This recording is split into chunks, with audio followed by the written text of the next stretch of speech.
Vai ter uma entrevista do Gabigol que vai ser exibida no domingo no Esporte Espetacular. Só um parênteses, aqui no 3 na área a gente dá crédito. E essa é uma reportagem que foi uma prévia lá no Globoesporte.com. E o Gabigol disse o seguinte sobre o Pedro. É um cara que me fez mudar, né? Me faz mudar.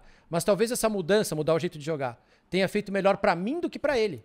Eu tenho circulado em novos espaços do campo, tenho ampliado o meu futebol. Então creio eu que tem dado muito certo. Espero dar mais passes para ele fazer gol e também fazer meus golzinhos. Essa é uma resposta de almanaque perfeita. Eu não sei se foi um assessor ou se foi o próprio Gabigol que falou de coração, mas assim, eu acho que um cara de relações públicas não teria escrito uma resposta melhor. Que puta, falei palavrão, resposta.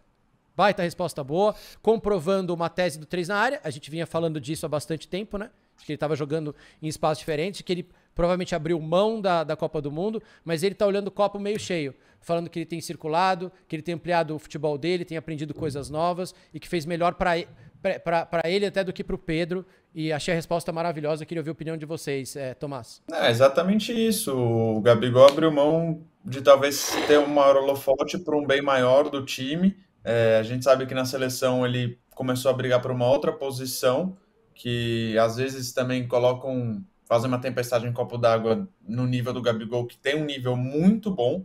Só que na minha opinião, e do Tite, como já falou, é um pouco abaixo, talvez do Rafinha, do Antony, jogadores que brigam por aquela posição, David Neres, talvez. Mas é um cara que joga muito bem, tudo que ele fez nos últimos anos no Brasil, e não só a entrega que ele tem de técnica, toda a postura tática e o que ele entrega em campo Isso. Que entre fisicamente, pra não só do história que é ele isso, pode, né? do que ele quer. Sim, e o que Ele entre sempre pra deixa história é isso. tudo. Porque a gente fala muito da marra dele, né, Tomás? Mas que entre pra história esse gesto que ele fez pelo Flamengo, Sim. cara. Né? Total, você tem razão. E muita gente eu vejo às vezes falando, mas o problema do Gabigol é que ele quer aparecer, ele se acha.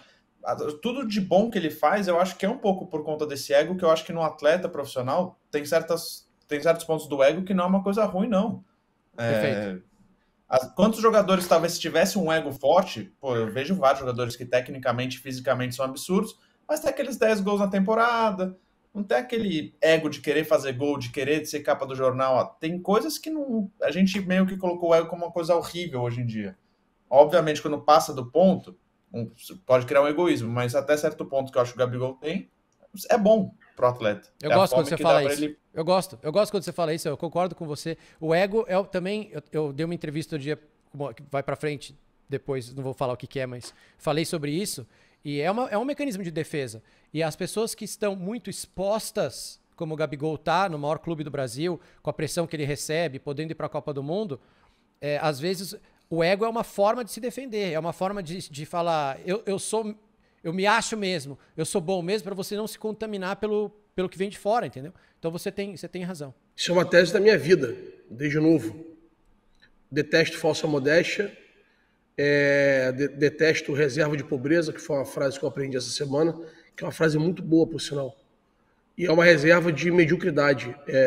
As pessoas reclamam tanto de quem assumidamente assume que é bom, que como se isso fosse cada vez mais o mundo tentando fazer você se achar medíocre. Reserva é um limitador, é um cercadinho. É simplesmente isso. Óbvio que o Gabigol tem uma autoestima elevada, óbvio que ele tem uma marra de atleta. Então, quando você é diferente, por que não falar que é diferente? Eu não sei se teria a bondade que ele teve. Você sempre falou isso. Mas eu achei legal que assim, ele assumiu o que aconteceu, entendeu? Que a gente tinha dúvida, mas ele sempre jogou assim. Não, ele tá falando o que aconteceu mesmo.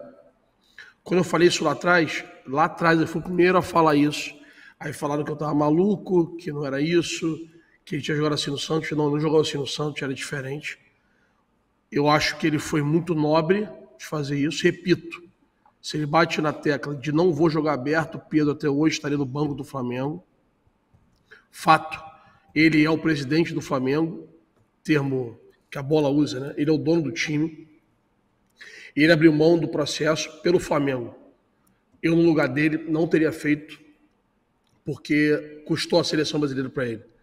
Porque essa pressão que existe hoje no Pedro, da maior torcida do Brasil, e da imprensa que ama a maior torcida do Brasil, essa pressão seria em cima do Gabigol, que ele estaria fazendo os mesmos gols que o Pedro. Essa pressão seria insuportavelmente em cima do Gabigol. e provavelmente o Gabigol seria lembrado entre os 3, 4 centroavantes que vão à Copa do Mundo. Repito, não sei se vão reconhecer na frente isso, mas ele, na minha opinião, abriu mão de uma briga. Mas é isso que eu tô falando, tem que entrar para a história isso aí, a história do Flamengo. É um gesto muito pesado, gesto muito pesado, porque ele não somente abriu mão da vaga dele e deu para o outro que entrou no lugar dele. Sim. Ele não abriu mão da vaga dele para entrar o do Palmeiras. Ele não abriu mão da vaga dele para ir do Atlético Mineiro. O cara que estava no banco para ele abriu espaço para o cara que estava no banco para ele. E o cara vai Esse cara vem para titular, o cara vai à Copa, ele não vai. É verdade. E ele ainda fala nessa entrevista que vai ao ar no domingo no Esporte Espetacular, vamos todo mundo assistir, que deve ser legal, que ele não se dá bem com o Pedro fora, né? O Pedro é um cara muito religioso e tal, acho que não tem nada a ver com o trap do Gabigol, realmente, assim. Eu não vejo os dois na mesma balada. Eles não têm intimidade de amizade, mas eles se dão muito bem no clube. E que legal do Gabigol, saudação ao Gabigol, parabéns pro Gabigol, cara, que demais, e que isso entre no currículo dele toda vez que a gente for falar do Gabigol. Ele fala, marrento, fez isso, fez aquilo, provocou não sei o que, tá, mas lembra desse cara, lembra desse jogador, lembra do que ele fez, porque pouquíssimos caras teriam a grandeza que ele teve e fariam o que ele fez. Pouquíssimos. Então fica a nossa saudação a Gabriel Gol. Senhoras e senhores, do melhor gestor do mundo pro maior goleiro brasileiro da história do futebol. E aí, Thiagão, meu parceiro? Tá cuidando bem do nosso menino aí? Tá ficando enjoado, viu, Thiago? É o quinto GC diferente em um mês. Você já foi Milão, já foi Cascais, já foi Barcelona, já foi Lisboa, já foi um monte de coisas. Ele tá mais pra guia turístico do que pra jornalista. Seria essa novidade de Aéreo 3 na área aí? Olha a nossa plaquinha de 100 mil aqui, Julio. Mostrei agora pro cliente. Deixa eu ver. Ih, que beleza. Chegou nossa placa. Onde vocês tocam vira ouro, né, cara? Graças a Deus. Valeu. Abraço. Tchau, Valeu, tchau. Julião. Calma, o pai voltou. O pai voltou. Pronto.